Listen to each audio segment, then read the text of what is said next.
हुकमैन। ये कहानी है 1956 की। अमेरिका के एक छोटे से शहर में सोफिया और उसका बॉयफ्रेंड हेनरी रहते थे। वो दोनों एक दूसरे से बहुत प्यार करते थे और हमेशा ही साथ साथ रहते। एक दिन कॉलेज से घर आने के बाद हेनरी सोफिया से उसके घर मिलने गया और उससे कहा, सोफिया, आज मेरे डैड की कार घर पर ही है और वो बिजनेस टूर के लिए बाहर गए हैं। तुम कोई बहाना बना लेना, आज रात को हम दोनों लॉन्ग ड्राइव पे चलेंगे। ठीक है, मैं रेडी रहूंगी। सोफिया और हेनरी जंगल के पास वाली रोड पर कार से जा रहे होते हैं। रेडियो पर म्यूजिक चल रहा होता है कि अचानक से उनके सामने एक आदमी खड़ा हो जाता है। उस आदमी का एक हाथ नहीं होता और हाथ में स्टील का हुक लगा होता है। काली पोशाक में खड़ा वो आदमी किसी काले साई जैसा लग रहा था। सोफिया की उस आदमी को देखकर चीख निकल जाती है और हेनरी एकदम से ब्रेक लगाता है। वो दोनों बुरी तरह से डर जाते हैं। तुम ठीक तो हो ना सोफिया? हाँ, मैं ठीक हूँ हेनरी, लेकिन वो आदमी कौन था? पता नहीं कौन गाड़ी के नीचे आने के लिए बीच सड़क में खड़ा था। रुको, मैं अभी जाकर देखता हूँ। नहीं हेनरी, जाने दो, यहाँ से चलो बस, हमें यहाँ नहीं रुकना चाहिए। ठीक है, चलो चलते हैं यहाँ से। हेनरी जंगल के पास ही गाड़ी खड़ी कर देता है और रेडियो पर रोमांटिक म्यूजिक चल रहा होता है। ये क्या हेनरी, तुमने यहाँ गाड़ी क्यों खड़ी कर दी? ताकि हम दोनों एक साथ कुछ अच्छा वक्त बिता पाएं। हेनरी सोफिया का हाथ पकड़ता है और उसके करीब आता है।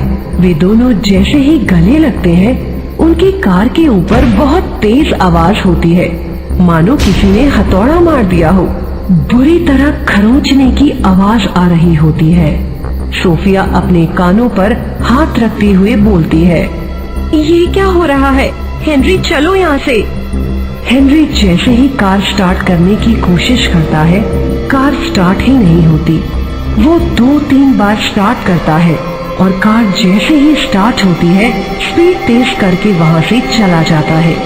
सोफिया और हेनरी डर के कारण कुछ भी नहीं कह रहे होते कि तभी रेडियो पर एक अनाउंसमेंट होती है। रुकावट के लिए खेद है, पर हमें अभी अभी जानकारी मिली है कि शहर में हुकमैन एक बार फिर से आ गया है और वो एक बार फिर नौजवानों को अपना शिकार बना रहा है। इसलिए सावधानी बरतें और सतर्क रहें। अनाउंसमेंट सुनते ही सोफिया के होश उड़ जाते हैं। डर उसके चेहरे पर साफ दिख रहा होता है। हेनरी उससे पूछता है, क्या हुआ सोफिया? ये हुकमैन कौन है और इसका नाम सुनते ही तुम इतना कांप क्यों रही हो?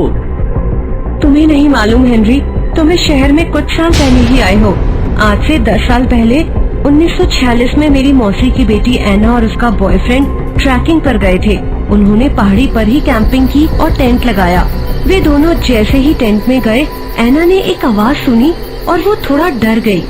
उन दोनों ने बाहर आकर देखा तो एक आदमी उनके टेंट के सामने खड़ा था, दिखने में बड़ा ही खतरनाक। उसके एक हाथ के नाखून बड़े हुए थे, आंखें खौफनाक लाल और एक हाथ स्टील का बना हुआ था जो कि एक हुक के आकार का था।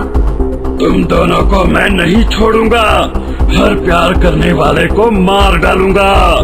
ऐना का बॉयफ्रेंड ये सुनकर गुस्सा हो गया और उसने हुकमैन पर हमला किया, पर हुकमैन ने उसकी गर्दन पर वार किया और हुक से उसके चेहरे पर वार करता रहा और बॉयफ्रेंड की वहीं पर मृत्यु हो गई। ऐना उससे बचकर भागी रही होती है कि तभी हुकमैन हुक ऐना की गर्दन में फंसाकर उसे गिरा देता है और उसके चेहरे पर वार करता है। मेरी बहन बेहोश हो गई और जब उसे होश आया, वो जैसे तैसे घर पहुंची और ये सब बताया। इसके बाद वो आज तक ठीक नहीं हो पाई है, कमरे में ही रहती है, ना किसी से बात करती है, ना ही उसने शादी की। पर ये हुकमैन है कौन और वो ऐसा करता क्यों है? शहर में ऐसी घटनाएं तेजी से बढ़ रही थी। रोज किसी न किसी प्रेमी जोड़े का खून हो रहा था। हमें समझ नहीं आ रहा था कि हुकमैन कौन था, वो ऐसा क्यों कर रहा था, और आज तक हम लोग ये बात नहीं जान पाए हैं कि वो कौन था। सोफिया ये बात हेनरी को बता रही होती है कि अचानक से उनकी गाड़ी पर फिर से हमला होता है, मानो कोई हथौड़े से जोर जोर से उनकी गाड़ी को मार रहा हो। हेनरी, मेरे घर की तरफ चलो जल्दी। इतने में हुकमैन अपने हुक से कार का शीशा तोड़ देता है। उसकी लाल आंखों से खून का लावा टपक रहा होता है।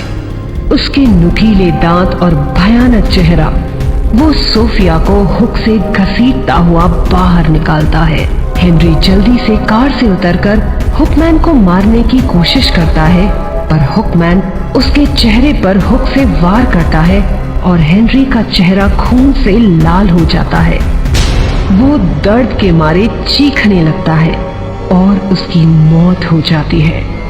सोफिया अपनी जान बचाने के लिए भागने लगती है।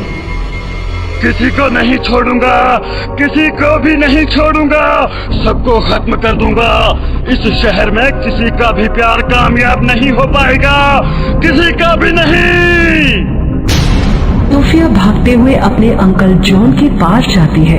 उसके अंकल एक पैरानॉर्मल एक्टिविस्ट होते हैं। वो उन्हें सारी बात बताती है। अंकल, वो क्यों वापस आया है? क्यों हम सबको मारना चाहता है? उसने हेनरी को भी मार दिया। मुझे बहुत डर लग रहा है।